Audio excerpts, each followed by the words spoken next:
Welcome back to the Gardening with Joy and Holly radio show. Happy to have you around. Want to find out more about those coupon codes and those sponsors?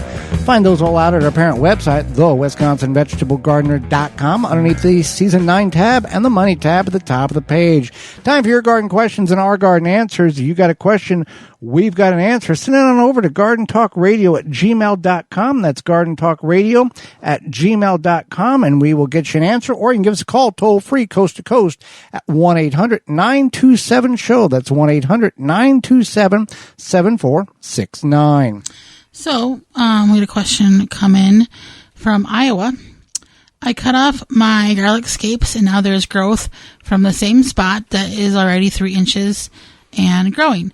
Can I cut it off again and eat it, or would that be bad for the plants and bulb production? Well, there would be no issue. You could always wait longer to harvest your scapes, and then that regrowth is just going to be another green garlic flavored deal. And I don't know how edible or how chewable it's going to be. Yeah, you could try it. It's kind of like equivalent to like onion chives type of thing, but garlic scapes, if that makes sense. It's going to have that garlic scape flavor. Like maybe even more tender. It'd probably be tender. Yeah, it might be more tender. Yeah. You could try it. It's not going to harm the plant. Well, and the reason why we're removing the scapes on the hardneck garlic is simply to reduce the energy that the plant is exhibiting into seed production. If left alone, a seed pod will form a big flower. And by cutting that off, we're putting more energy into bulb finalization, basically development, right before 3 weeks following that, 3 to 4 weeks, you'll see the lower leaves begin to die off, and that's the time you would harvest your garlic. So that's why we do that for the hard neck. Soft neck, they don't have scapes. So, next question here. I do the trellis. Hello, I do vertical gardening with the vegetable plants. I use pig fencing to make arbors so that the plants can climb up to be attached to it. It's beginning to rust a little. Is this going to affect the plants in the negative way? And this is from Michigan, from Wham Radio 1600. Yeah. And can you explain what pig fencing is? Pig fencing is a panel. It's a round, heavy gauge fence that you would put for cattle or pigs to confine them in captivity in order for raising them. So you don't have, if it begins to rust, generally rust is on a pig fencing or paneling is unlikely to have any significant harm, as rust is primarily iron and oxide, which is relatively it's not absorbent, not easily absorbed by plants, so you would have no issue.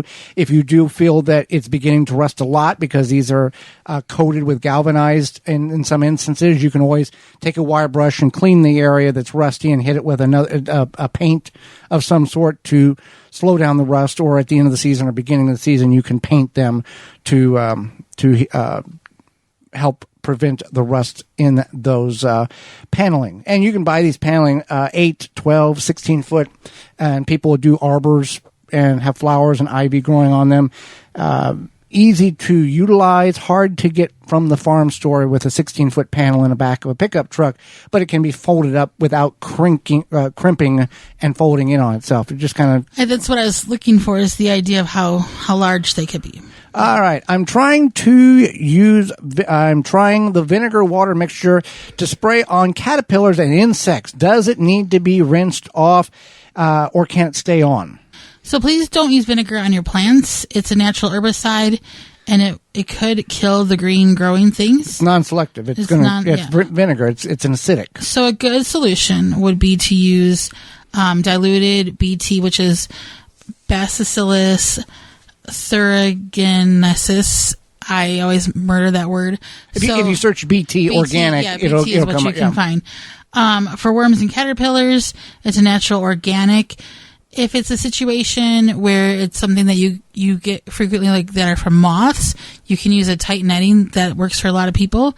But the BT, you would just dilute it according to the directions on the package, and then you could use a pump sprayer or just like a regular bottle sprayer. Yeah, so I think we need to address this. Getting a lot of social media traffic about using banana water, soaking bananas, using the water to hydrate and fix the potassium deficiency, or what I think is in my plants. I put it on the plants, and it does wonderful things. It does wonderful. We got to address this. Yeah. Bananas do carry a certain level in the skin, a certain amount of potassium. It is so minute that it doesn't benefit your plants whatsoever. If you have a true potassium. So the concept is the potassium.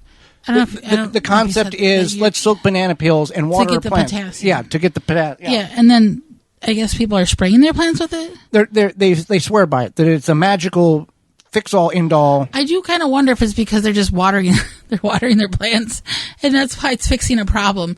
But yeah, any amount of bananas that you soak, unless you have an insane amount of bananas, I don't think it's going to make a difference. It's going to make a difference how much you put in the compost pile. You're just causing a lot of extra work for you by soaking bananas and then tricking yourself in thinking that, it's going to make the plants grow even better. It's more beneficial, or if you don't have a compost pile, just go dig a little hole and bury it, and that will decompose over the summer, winter, fall. There's no point in doing that. That's just extra work. I've seen people do that with citrus peels and kind of creating their own DIY citrus cleaner spray, and your mileage would vary on that. I think they soak them in vinegar though, so don't spray your plants with vinegar, as we just talked about. But there's other uses you can use for that. But for when it comes to banana peels, you just want to compost them, bury them in your soil, whatever. Yeah, stop creating extra work for yourself.